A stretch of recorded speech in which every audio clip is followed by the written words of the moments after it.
Let's welcome back to the show Senator Marsha Blackburn from Senate Armed Services. Senator, thank you so much for joining us.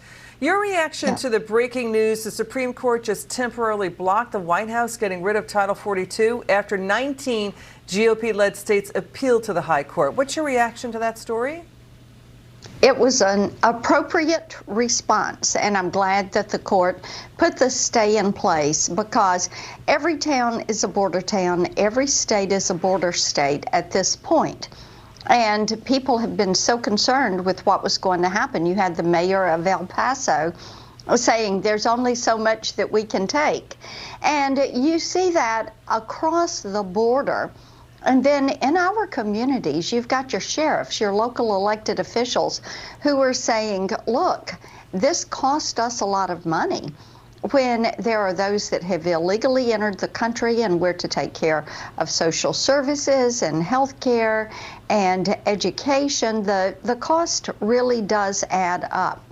So regardless of what the press secretary at the White House thinks, the border is not secure, and people are flooding across that border. And we have all seen the encampments of people waiting to come over in anticipation of Title 42 ending.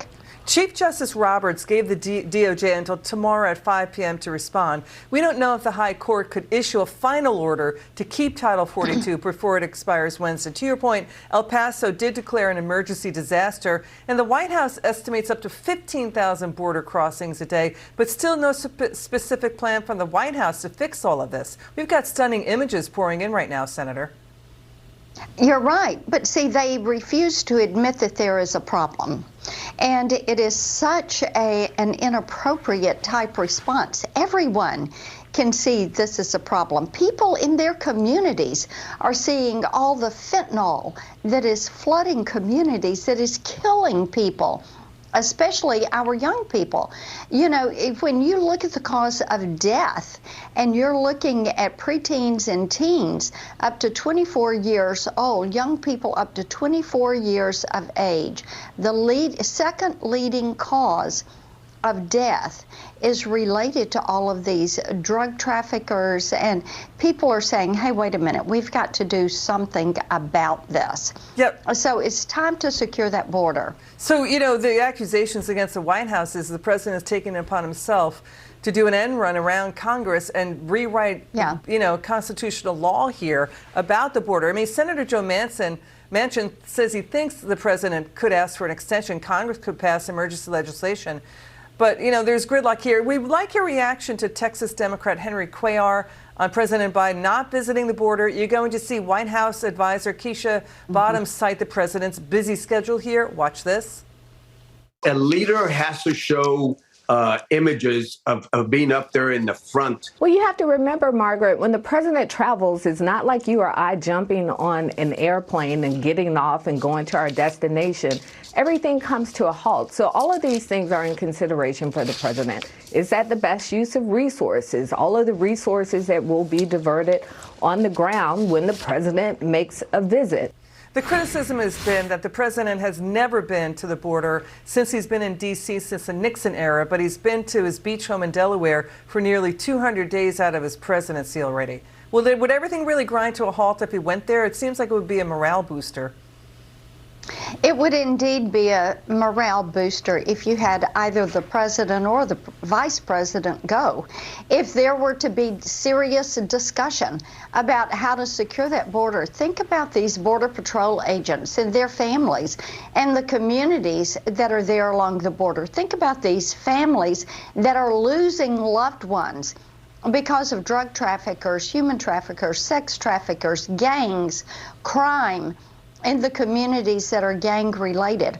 All of this has a tie back to that border, our nation's sovereignty. Does the president not think that protecting that sovereignty is important? You can't be a sovereign nation if you do not have a border, if you do not control who comes in and into your country, and if you have an open border, all-come policy. You know, the White House calls criticism of Biden's border policy, quote, political stunts. Watch Democrat Alexandria Ocasio-Cortez in 2019 say that the conditions at the border are inhumane. Watch this. We have done the work from this administration by securing record funding, and we are asking Congress to act. We are not asking for political stunts. We continue to see political stunts from many Republicans out there. What we saw today was unconscionable.